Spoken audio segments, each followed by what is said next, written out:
Hello friend, आप सभी का हमारे यूट्यूब चैनल पर स्वागत है। आज हम पढ़ाने वाले हैं क्लास 10 का विज्ञान। क्लास 10 का विज्ञान पढ़ाएंगे। चैप्टर का नाम है, हमारा पहला अध्याय है रासायनिक अभिक्रिया एवं समीकरण। रासायनिक अभिक्रिया एवं समीकरण है। तो रासायनिक अभिक्रिया एवं समीकरण है, इसमें क्या है क्या नहीं है, इसे बहुत ही आसान तरीके से हम पढ़ेंगे। इससे आसान आपको कहीं पर नहीं मिलेगा।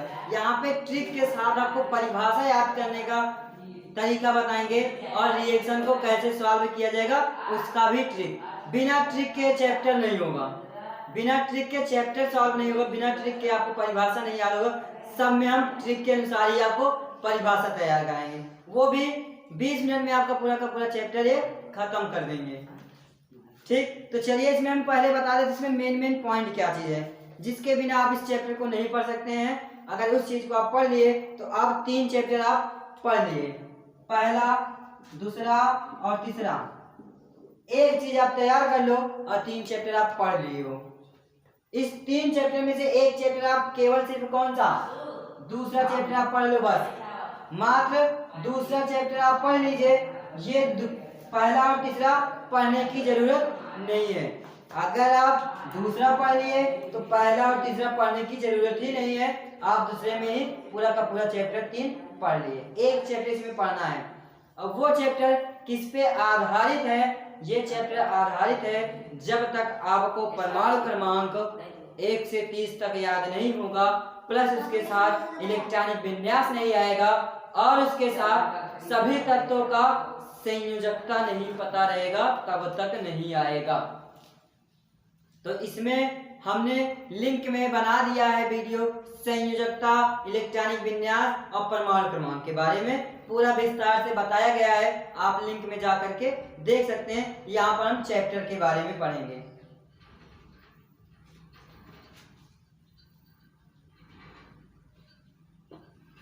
अब यहाँ पे चैप्टर क्या है हमारा पहला, रासायनिक अभिक्रिया एवं समीकरण। तो रासायनिक अभिक्रिया पहले जानते हैं क्या है।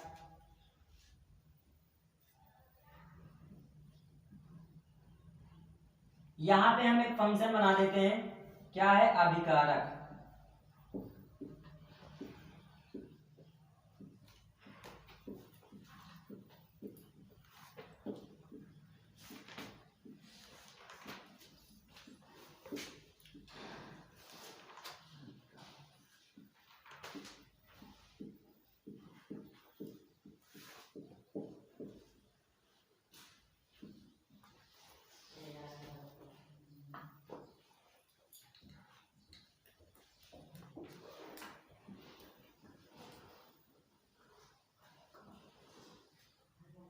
इस पॉइंट को आप दिमाग में रख लीजिए या इसे याद कर लीजिए। सिर्फ केवल इतने इतने को याद कर लीजिए और आपका कम से कम 3-5 हेडिंग कंप्लीट हो गई। एक याद करो, 5 कंप्लीट। देखिए कौन कौन सी कंप्लीट होती है वो देख लेते हैं। पहला है हमारा रासायनिक अभिक्रिया,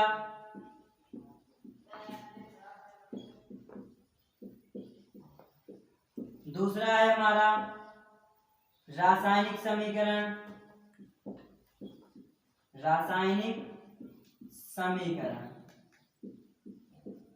तीसरा हमारा है समीकरण,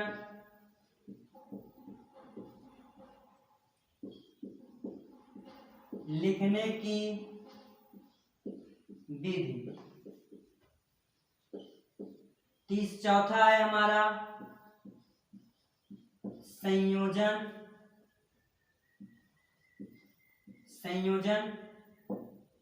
अभिक्रिया। और संयोजन अभिक्रिया को हम एक नाम से और जानते हैं, क्या, योगात्मक।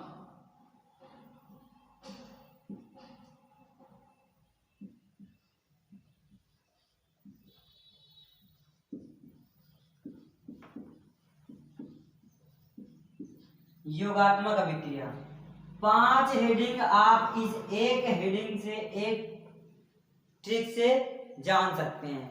अब इसमें से पूछने का चांस हमें जहां तक बनता है कि अब की बार तीसरा वाला पूछा जाएगा, क्योंकि ये कई सत्र से नहीं पूछा जा रहा है, कम से कम 2-3 सत्र से नहीं पूछा जा रहा है, तो ये समीकरण लिखने की विधि पूछ सकता है, वो भी कितने नंबर का, 4 नंबर का।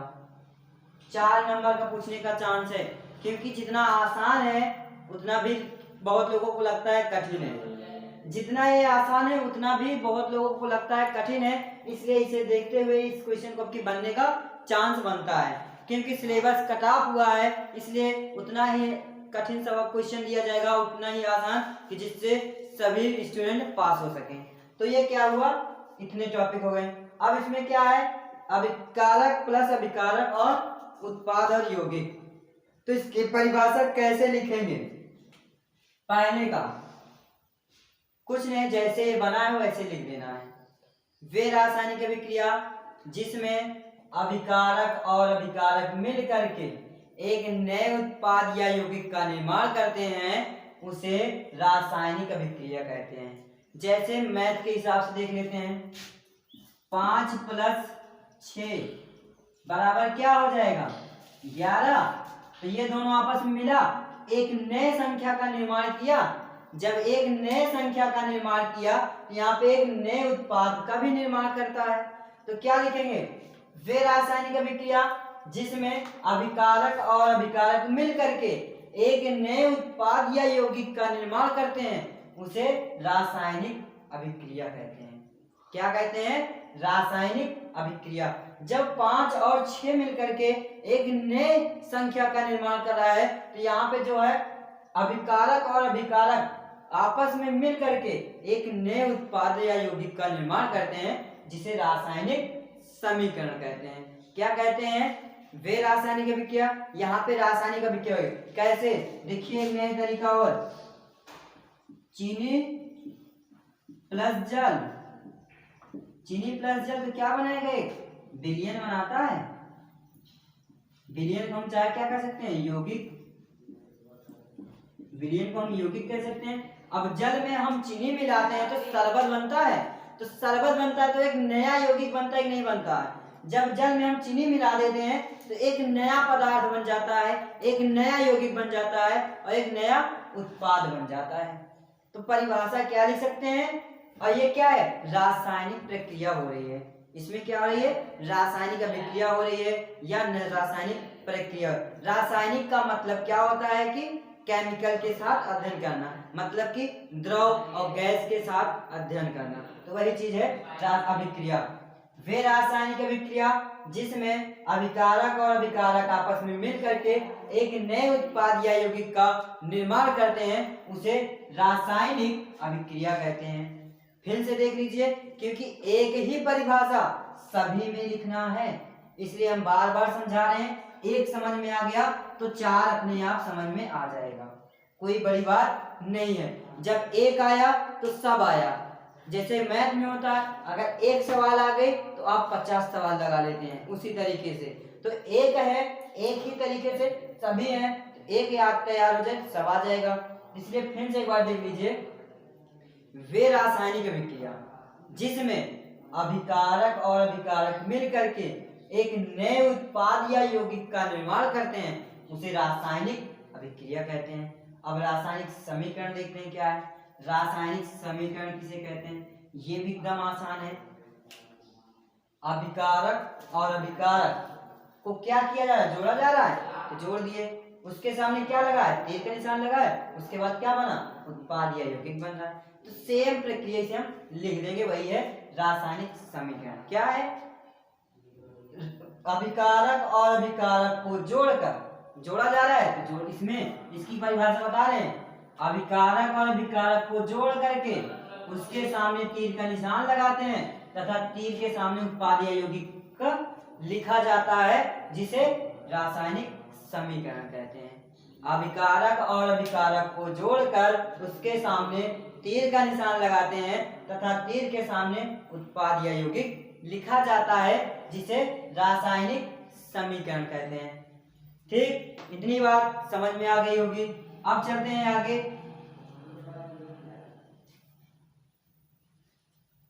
ये वाली बात का मैं अगले पॉइंट में हो जाए, किसमें, तीसरे में पॉइंट हमारा हो जाएगा, इसलिए उसे हम कम बता रहे हैं। क्या बताया, अभिकारक और अभिकारक को जोड़ करके उसके सामने तीर का निशान लगाते हैं और तीर के सामने उत्पाद या यौगिक लिखा जाता है, जिसे रासायनिक समीकरण कहते हैं। अब चलते हैं समीकरण लिखने की विधि, देखते हैं क्या है। क्या देखेंगे? समीकरण लिखने की विधि। तो यहाँ पे देखते हैं समीकरण लिखने की विधि। पहला पॉइंट में हम क्या लिखेंगे?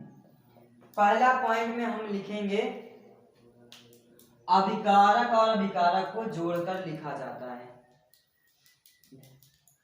अभिकारक और अभिकारक को जोड़कर लिखा जाता है। किसमें लिखेंगे हम? पहले पॉइंट में, समीकरण लिखने की विधि में। समीकरण लिखने की विधि में हम क्या लिखेंगे? पहले पॉइंट में क्या प्रक्रिया यहाँ पे हो रही है? यहाँ से यहाँ तक अभिकारक और अभिकारक को जोड़ा जा रहा है, तो लिख देंगे अभिकारक और अभिकारक को जोड़कर लिखा जाता है। पहले पॉइंट में हमारा होगा कंप्लीट। अब दूसरे पॉइंट में क्या लिखेंगे? क्या लिखें? अभिकारक और अभिकारक को जोड़कर लिखा जाता है। ठीक, कंप्लीट हो गया। अब दूसरा पॉइंट क्या लिखा? अभिकारक के सामने तीर का निशान लगा दिया जाता है। अभिकारक के सामने तीर का निशान लगा दिया जाता है। अब तीसरे पॉइंट में क्या लिखेंगे? तीर के सामने उत्पाद लिखा जाता है।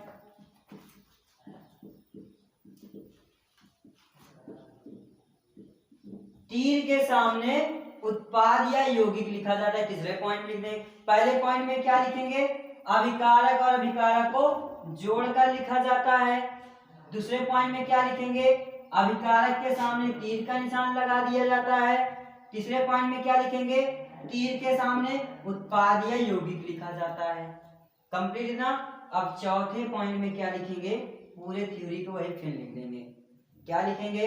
अभिकारक और अभिकारक को जोड़कर उसके सामने तीर का निशान लगाते हैं तथा तीर के सामने उत्पाद या यौगिक लिखा जाता है। अब पांचवें पॉइंट में क्या लिखेंगे? चाहे हम इसे उल्टा भी कर सकते हैं, तो थोड़ा सा यहाँ मिस्टेक हो गया है। चौथे पॉइंट में मैं कुछ और लिखने था, हम पांचवें बता दिए। ठीक, चौथे में क्या लिखेंगे?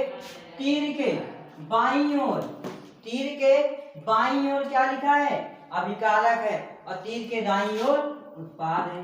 तीर के बाईं ओर अभिकारक है और तीर के दाईं ओर उत्पाद है। तो चौथे पॉइंट में क्या लिखेंगे? तीर के बाईं ओर अभिकारक और तीर के दाईं ओर उत्पाद लिखा जाता है। क्या है? तीर के बाईं ओर अभिकारक और तीर के दाईं ओर उत्पाद लिखा जाता है। चौथा पॉइंट हो गया। पांचवें पॉइंट में पूरी थ्योरी लिख देंगे, खत्म। क्या है? अभिकारक और अभिकारक को जोड़कर उसके सामने तीर का निशान लगाते हैं तथा तीर के सामने उत्पाद या यौगिक लिखा जाता है। पांचवें पॉइंट में ये हो गई हमारी समीकरण लिखने की विधि। ठीक, तो हो गया। अब चौथा पॉइंट ना समझ आया, फिर से देख लीजिए। तीर के बाईं ओर क्या है? अभिकारक है और तीर के दाईं ओर उत्पाद है। ठीक, तो ये हो गई। अब जानते हैं संयोजन अभिक्रिया। संयोजन का मतलब होता है संयोग करना। संयोग का मतलब मिलना। जैसे कि दो व्यक्ति आपस में जब मिल जाते हैं तो क्या वहां पे कहा जाता है कि अचानक फला व्यक्ति से संयोग हो गया, मतलब कि कल उनसे हमारा संयोग हुआ था, मिले थे। तो जब मिलते हैं तो वैसी चीज को क्या कहते हैं? संयोजन अभिक्रिया कहते हैं। और संयोजन अभिक्रिया जो हम रासायनिक अभिक्रिया का लिखे हैं वही संयोजन अभिक्रिया का भी होगा। अभिकारक और अभिकारक मिलकर के एक नए उत्पाद या यौगिक का निर्माण करते हैं, जिसे संयोजन अभिक्रिया कहते हैं। अब योगात्मक अभिक्रिया का क्या होता है? मतलब अभी हमने बताया कि 5 + 6 = 11। तो क्या 5 और 6 का योग किया गया है? योग करने पर 11 प्राप्त हुआ। तो वैसे इसका भी है। अभिकारक और अभिकारक मिलकर के एक नए यौगिक या उत्पाद का निर्माण करते हैं, उसे योगात्मक अभिक्रिया कहते हैं। और संयोजन अभिक्रिया को योगात्मक अभिक्रिया के नाम से भी जानते हैं। तो ये 5 टॉपिक हमारा एक पॉइंट से कंप्लीट हो गया। अब इसमें रिएक्शन की बात है, हम रिएक्शन बता देते हैं कि इन सभी में हम कौन सा रिएक्शन दे सकते हैं। ठीक, चलते हैं रिएक्शन देखते हैं। तो पहला रिएक्शन हमारे यहाँ पे है, सभी में हम रिएक्शन दे सकते हैं। जैसे पहला रिएक्शन है हाइड्रोजन प्लस Cl, तो बनाएगा HCl, क्योंकि हाइड्रोजन का एक पॉजिटिव होता है और क्लोरीन का एक निगेटिव, तो पॉजिटिव निगेटिव ही आपस में मिलेंगे, अन्यथा कोई भी चीज नहीं मिलेगा। क्योंकि जैसे चुंबक होता है, चुंबक में क्या होता है, दो आवेश होते हैं, एक प्लस आवेश और एक ऋण आवेश। जब समान आवेश मिलता है तो वो क्या करता है, प्रतिकर्षित करता है, हटा देता है, और विपरीत आवेश जब आता है तो चिपका लेता है। देखिए कैसे, यस यन यस, तो ये समान आवेश है तो क्या करेंगे, प्रतिकर्षित करेगा, और जब विपरीत आवेश आएगा तो क्या करेगा, आकर्षित करेगा।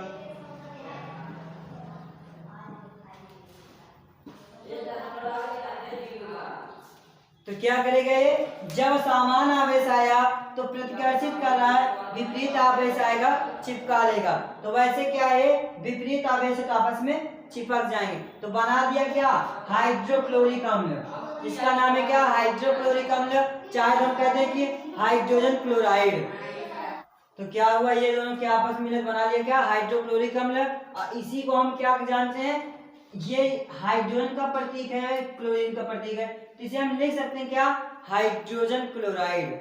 ये भी कह सकते हैं इसे क्या, हाइड्रोजन क्लोराइड भी कह सकते हैं, या हाइड्रोक्लोरिक अम्ल कह सकते हैं। अब दूसरा रिएक्शन देख लेते हैं, H2 प्लस Cl2, वही चीज फिर से यही बनाएगा, क्योंकि यहाँ पे हमने क्या लिया, हाइड्रोजन गैस और क्लोरीन गैस लिया।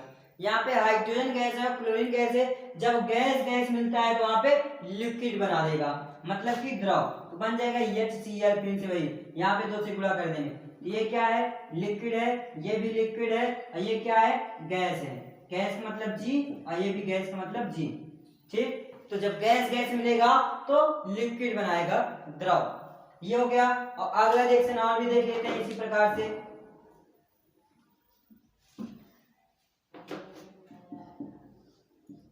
H positive plus OH negative, तो ये बनेगा, जल बना देगा।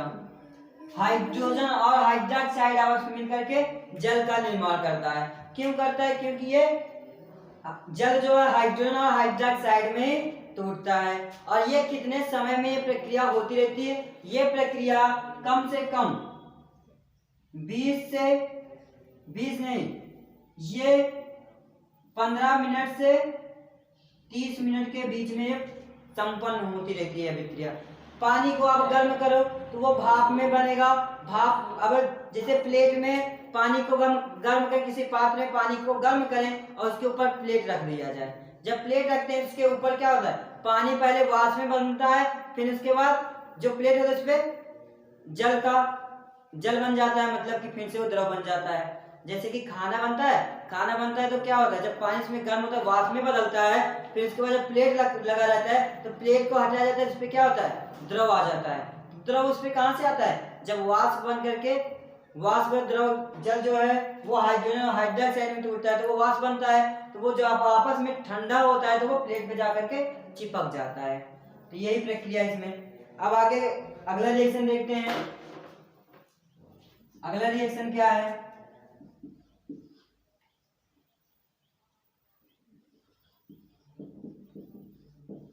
ये आपस में मिलेंगे पॉजिटिव और निगेटिव, तो NaCl बना देगा। पांचवा क्या है, Na प्लस OH जब आपस मिलेगा तो ये पॉजिटिव निगेटिव बन जाएगा NaOH। ये हो गया। इसी प्रकार से हम कोई भी रिएक्शन इन सभी टॉपिक में दे सकते हैं, मतलब 5 टॉपिक है, 5 में सारे रिएक्शन दे सकते हैं। अब ये टॉपिक हमारा हो गया समाप्त। अब यहीं से अगला वीडियो हम बनाएंगे अगले टॉपिक से, नए टॉपिक से और नए ट्रिक के साथ और नए ट्रिक के साथ ही हम इस चैप्टर को भी पढ़ाएंगे और इसके अगले चैप्टर को भी पढ़ाएंगे। अगर आपको वीडियो पसंद आया हो तो हमारे चैनल को सब्सक्राइब, कमेंट और अपने फ्रेंडों में सेंड भी करें।